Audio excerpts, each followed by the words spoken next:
Всем доброго раннего утра. Раннее утро выбрано не случайно, поскольку мы будем говорить о древнем боге, который является, может быть, прототипом, а может, одним из объяснений воплощения солнечных богов. Его называли сын солнца, Иваннес.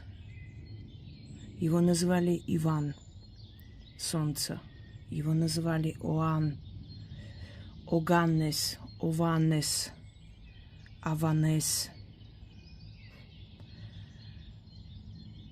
За тысячелетия потерялись древние значения, появились новые, соединились с другими богами солнца. Но как бы там ни было, имя Иван, которое нам знакомо,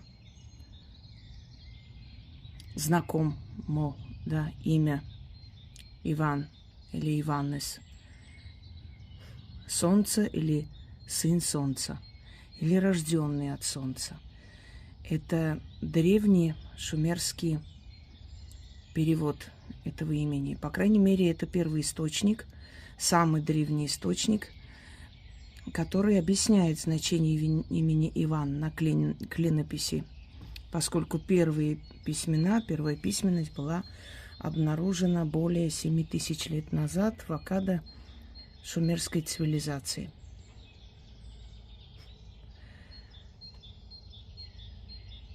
Иоаннес, Оаннес. Солнце. Солнце, которое встает с моря, поднимается до зенита, потом спускается и окунается снова в море. Уходит в черную бездну, чтобы появиться вновь. Солнце – символ возрождения, символ новой жизни.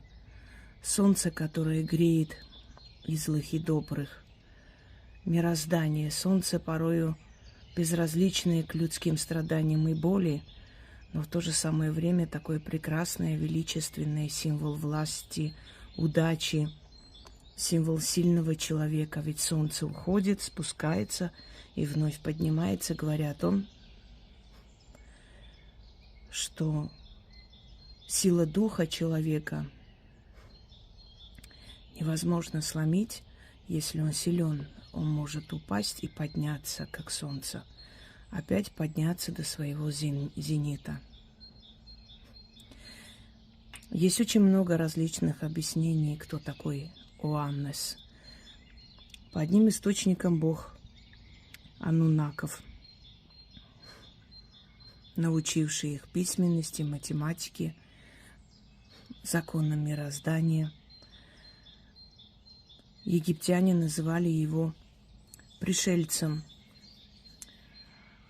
Ну, не в нашем понимании, конечно, но посланником небес. Вавилоняне называли его дарителем света справедливости. Те же самые халдеи. В Междуречии он был известен как тот, который открывает разум и показывает дорогу к свету. Ему поклонялись, к нему обращались. Его культ был один из востребованных и сильных культов Древнего Востока. Но у всего есть свое время. Древние боги уступили место иным богам. Потом пришло единобожие. Снова возвращается цикл к древности, так же, как и государства разрушались и снова собирались воедино. И так много раз собирались воедино и поднимались до зенита своей славы, снова распадались, снова собирались. Мироздание так устроено. Боги уходят вглубь хаоса, набирают там сил. Через много тысячелетий возвращается назад и отвоевывает свой трон. Так и сейчас. Приходит новая вера, забывается старая вера. Потом старая вера снова поднимает голову. Новая вера начинает уступать свои позиции. И так будет в веках. Ничто не вечно под луной. Но культ богов, он скрывается от людских глаз на время, чтобы вновь вернуться и осветить нам дорогу. Ованнес, Оаннес. К нему обращались, когда жизнь была полна бед и страданий. У меня были в жизни такие периоды. Я передаю вам сейчас эту работу. Можно сказать, еще один из моих личных ритуалов. Отдаю вам, потому что этот ритуал когда-то вытащил меня из беды. И слова, конечно, соответствуют тому времени. Все, что я передаю, это не означает, что у человека в данный момент такая потребность. Это для тех, кто очень любит мусолить и заниматься ерундой. Если я даю ритуал для замужества, это не означает, что мне сейчас нужно замуж выходить. Точно так же я отдаю ритуал для преодоления бед, когда сама преодолела эти беды благодаря таким работам. И знаю, что они испробованы мной, проведены, и я могу со спокойной душой и с чистой совестью подарить людям и сказать, это вам поможет. Нужно читать с начала недели. Если с начала недели не получается, в любом случае вы должны сделать круг солнца, круговорот солнца, понимаете? Вот сегодня у нас суббота, насколько я помню.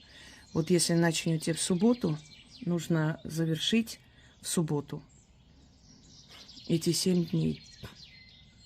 Замкнуть круг солнца.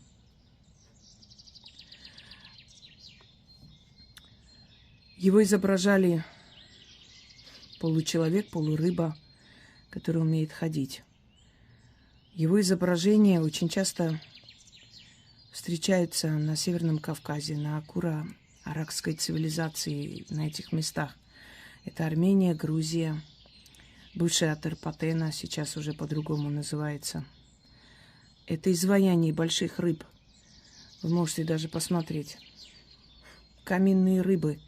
Они остались на территории Турции, в том числе, когда-то Западная Армения.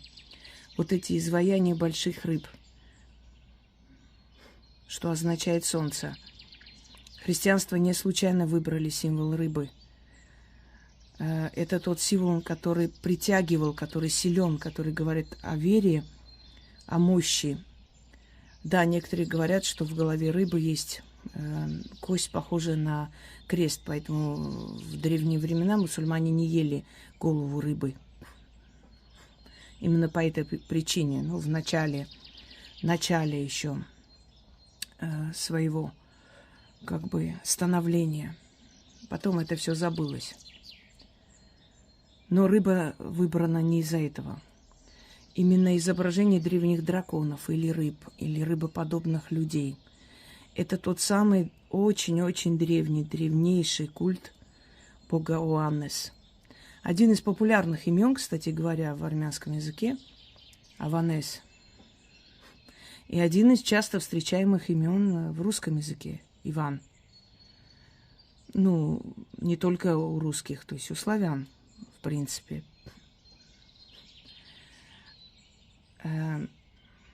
Тот самый Иоанн Креститель. Быть может, его собирательный образ и все, что с ним связано, тоже не случайно отождествляется с водой, крещением с водой, очищением водой, смывом негатива. Именно поэтому люди кланялись солнцу, совершая намаха, приветствие, которое потом перевоплотилось в понятие намаз. Приветствие, кланяться солнцу. Солнцепоклонники, езиды, они всегда совершали намаз, приветствие. Но они поклоняются солнцу. И они делают точно так же. После чего поворачивают голову в разные стороны света, набирается энергии, руки держат в виде чаши, если вы видели впереди себя. Они вбирают эту солнечную энергию в свои ладони, а потом себя осеняют этой энергией. Это очень-очень древний обычай, это очень древний обряд. Он дает определенную силу внутреннюю, улучшает состояние человека. Но потом, естественно, религии переняли все то, что было полезно, и все то, что древний человек считал уникальными открытиями для себя, конечно же, они переняли. Так вот, две основные принципы обращения к Уаннесу. Первое – вода. Очищение водой. Он полурыба, полубожество, полуверховное, полунижнее божество. Считалось, что бездна, великая бездна находится в воде, внизу где-то. И древние люди полагали, что под водой, там, где бездна, там есть какой-то мир, в котором обитают человекоподобные создания, о которых мы не знаем. Учитывая, что они закодированно, зашифрованно передают нам очень много посланий с древних времен, оно, конечно, раскрывается не каждому человеку. Здесь мозг нужен особенный, чтобы понять, читать между строк и, сопоставляя свои знания, понять, о чем речь. Но учитывая вот эти все обстоятельства, мы все приходим к выводу, что во многом они правы. То, что мы считали наивностью, легендами, рассказами, сказками, оказывается истиной. И как сказал великий доктор Ибн Сина, Авиценна: если твой мозг еще не дорос до чего-либо, это не означает, что этого нет. Так вот, когда в вашей жизни наступает черная полоса, жизнь – это зебра, и Гиса, куда ты собралась, Гисаня? Тут прыгать нельзя, а ну иди вниз. Видишь, какая шустрая. И темная полоса, она не просто так нам дана. Мы начинаем познавать себя, мы понимаем, на что мы способны, насколько мы сильны, что мы можем. Все великие произведения мира были созданы во время депрессии, во время одиночества. Человек убегает в свой мир от этой боли. Он пишет книгу, он живет в том мире, в котором он находится. Он видит совершенно иной мир. Для наших глаз недосягаемый, непонятный. Человека приводят в состояние стресса, боли не просто так. Очищается душа, усиливается человек, становится мудрее. Человек, который не прошел боль, не прошел испытания в жизни, он глуп. Он не просто неопытен, он глуп. Он ограничен в своих возможностях и знаниях. Я говорила и повторяю, что самые лучшие психологи – это люди, которые прошли страшную жизнь, а не те, кто несколько месяцев ходил на какие-то лекции. Что самая лучшая школа жизни – это не всякие тренинги и пустословие, это сама жизнь. Каждый день, воюя с жизнью, воюя с обстоятельствами, идя вперед, преодолевая, живя в мире полный трудностей, слез, бедствий, остаться человеком, творить добро и уходить достойно. Поэтому, друзья мои, используйте эти тяжелые времена в жизни для саморазвития, самопознания и чтобы стать сильнее. Вживую, когда режут, И когда ты эту боль перетерпеваешь, второй раз, когда бьют туда же, уже не больно. Ты учишься жить с этой болью, значит, ты становишься сильнее, ты преодолеваешь боль. Ты можешь победить самого себя. Ты дальше можешь встать и пойти. Сильный человек не ломается. Он всего лишь бывает ранен.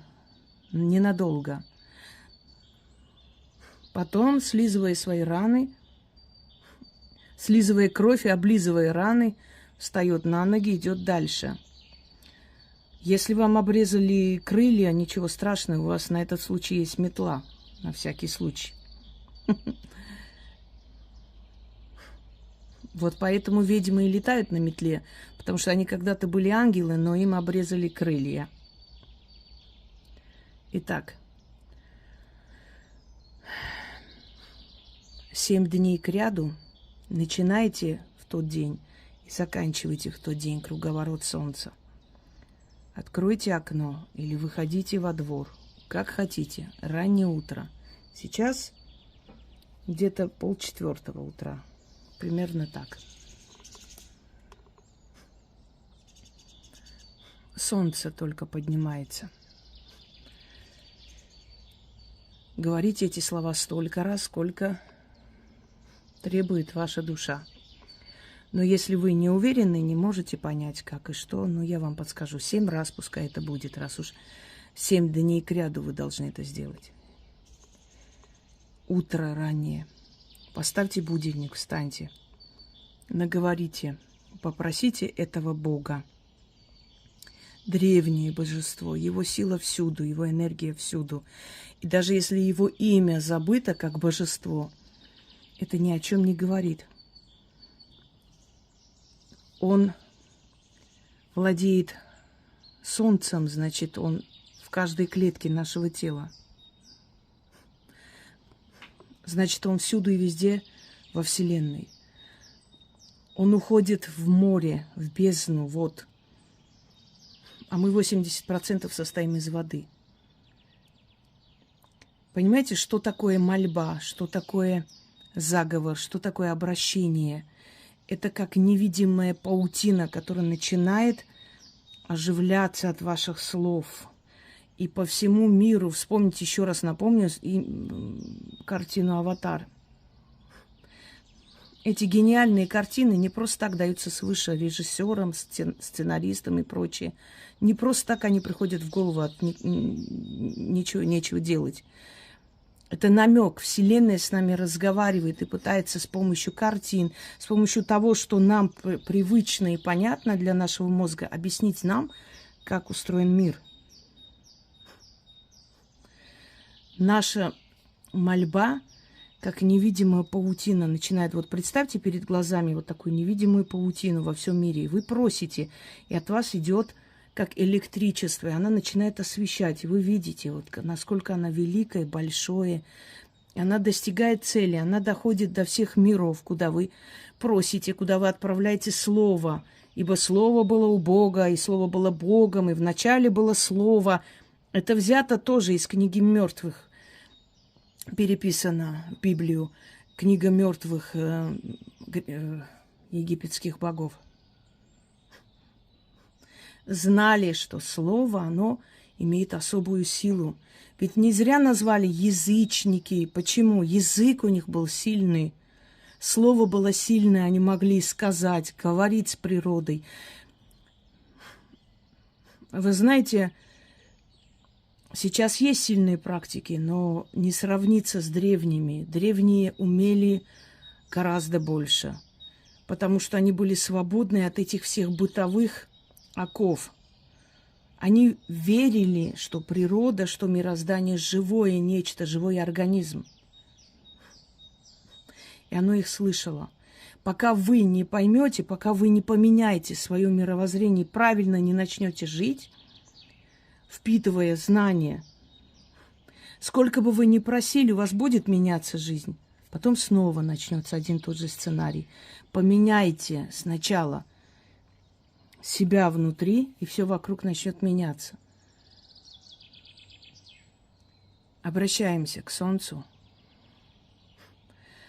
к одному из воплощений Солнца, к одному из древних имен солнца, древних божеств солнечных,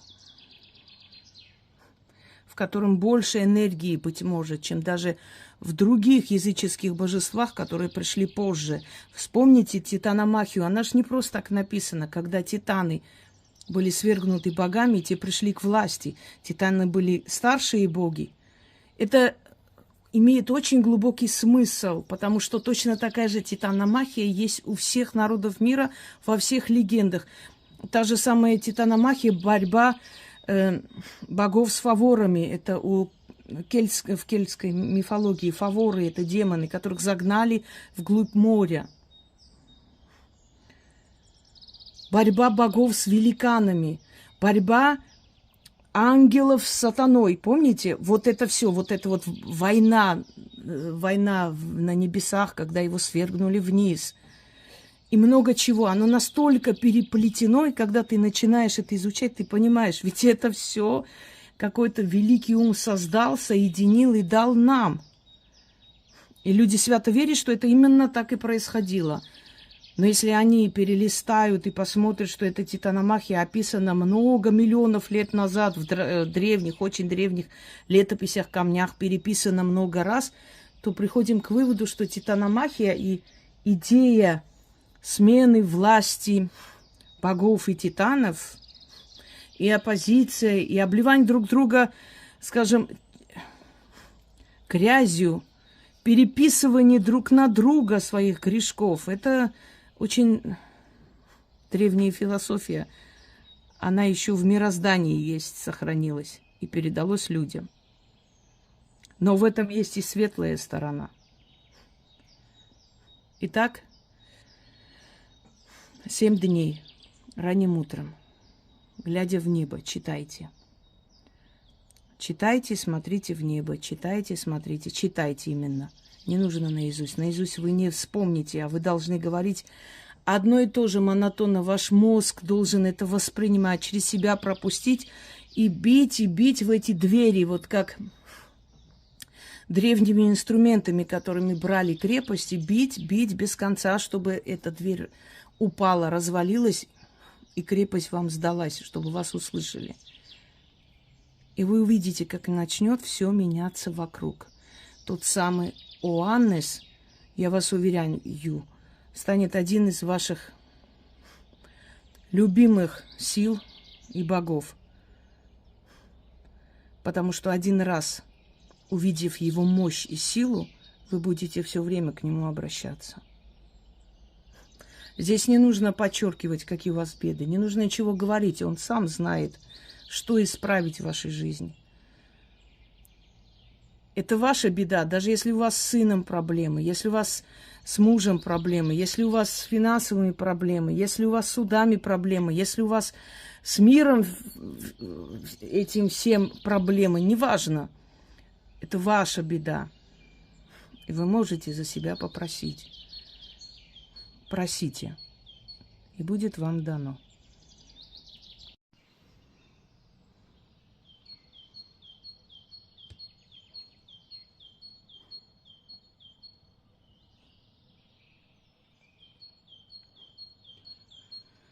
О древний бог, Оаннес, ты поднимаешься с моря на вершину мироздания.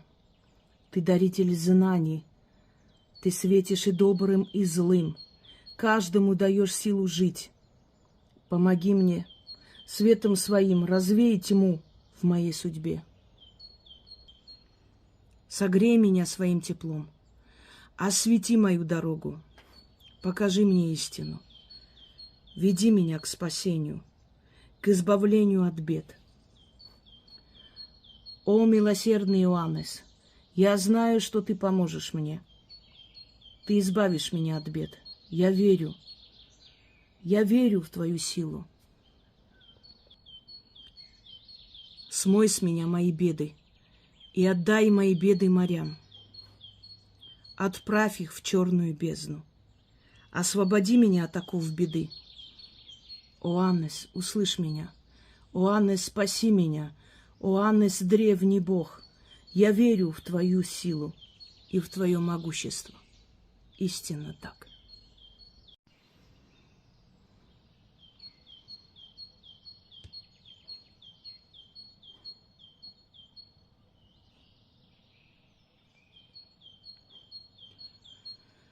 О древний бог, о Аннес, ты поднимаешься с моря на вершину мироздания. Ты даритель знаний, ты светишь и добрым, и злым. Каждому даешь силу жить. Помоги мне светом своим развей тьму в моей судьбе.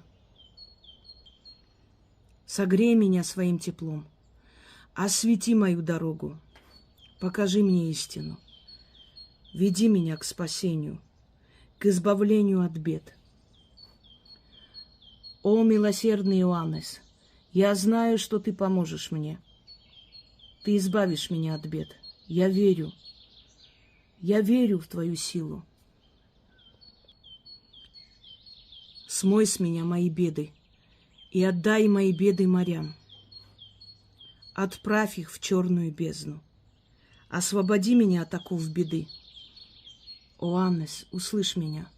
О, Аннес, спаси меня. О, Аннес, древний бог, я верю в твою силу и в твое могущество. Истинно так.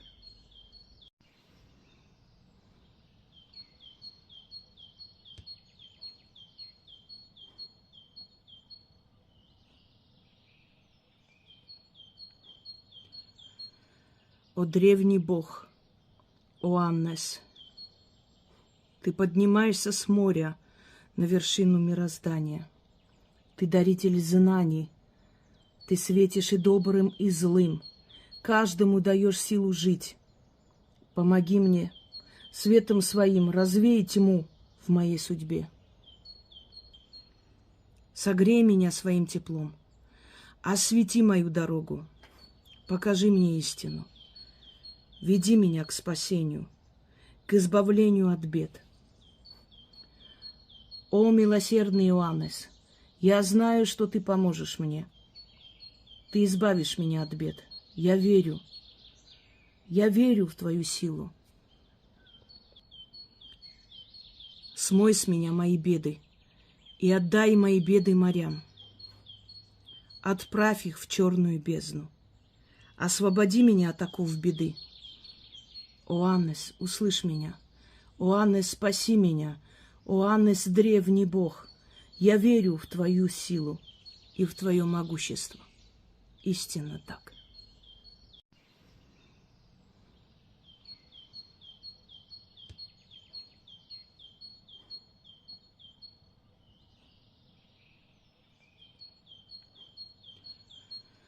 О древний бог, о Аннес, ты поднимаешься с моря на вершину мироздания.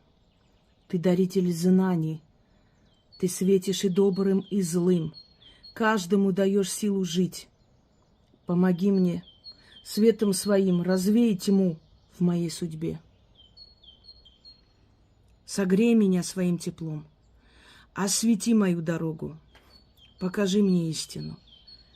Веди меня к спасению, к избавлению от бед. О, милосердный Иоаннес, я знаю, что ты поможешь мне. Ты избавишь меня от бед. Я верю в твою силу. Смой с меня мои беды и отдай мои беды морям. Отправь их в черную бездну. Освободи меня от оков беды. О, Аннес, услышь меня. О, Аннес, спаси меня. О, Аннес, древний бог, я верю в твою силу и в твое могущество. Истинно так.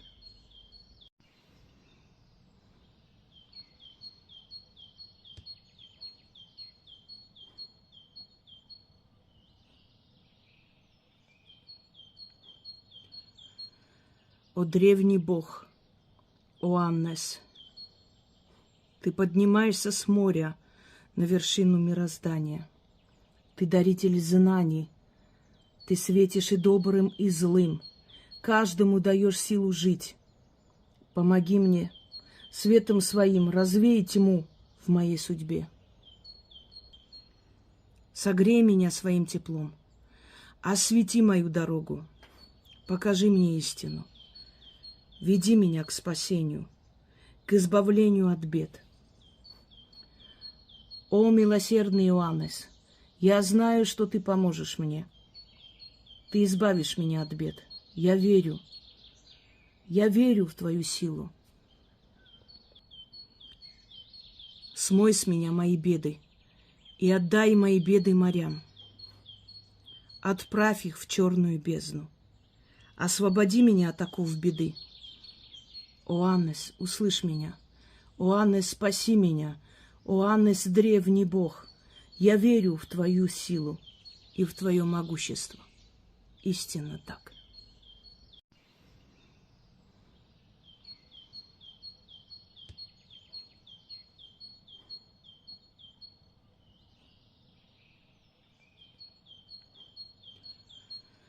О древний Бог, Иоаннес, ты поднимаешься с моря на вершину мироздания. Ты даритель знаний, ты светишь и добрым, и злым. Каждому даешь силу жить. Помоги мне светом своим развеять тьму в моей судьбе. Согрей меня своим теплом, освети мою дорогу, покажи мне истину. Веди меня к спасению, к избавлению от бед. О, милосердный Иоаннес, я знаю, что ты поможешь мне. Ты избавишь меня от бед. Я верю в твою силу. Смой с меня мои беды и отдай мои беды морям. Отправь их в черную бездну. Освободи меня от оков беды. Иоаннес, услышь меня. Иоаннес, спаси меня. Иоаннес, древний Бог.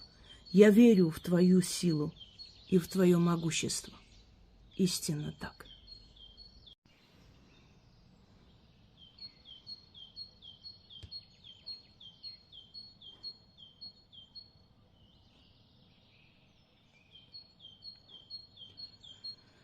О древний Бог, Иоаннес, ты поднимаешься с моря на вершину мироздания. Ты даритель знаний, ты светишь и добрым, и злым. Каждому даешь силу жить. Помоги мне светом своим развеять тьму в моей судьбе. Согрей меня своим теплом, освети мою дорогу, покажи мне истину. Веди меня к спасению, к избавлению от бед. О, милосердный Иоаннес, я знаю, что ты поможешь мне. Ты избавишь меня от бед. Я верю в твою силу. Смой с меня мои беды и отдай мои беды морям. Отправь их в черную бездну. Освободи меня от оков беды. Иоаннес, услышь меня. Иоаннес, спаси меня. Иоаннес, древний Бог. Я верю в твою силу и в твое могущество.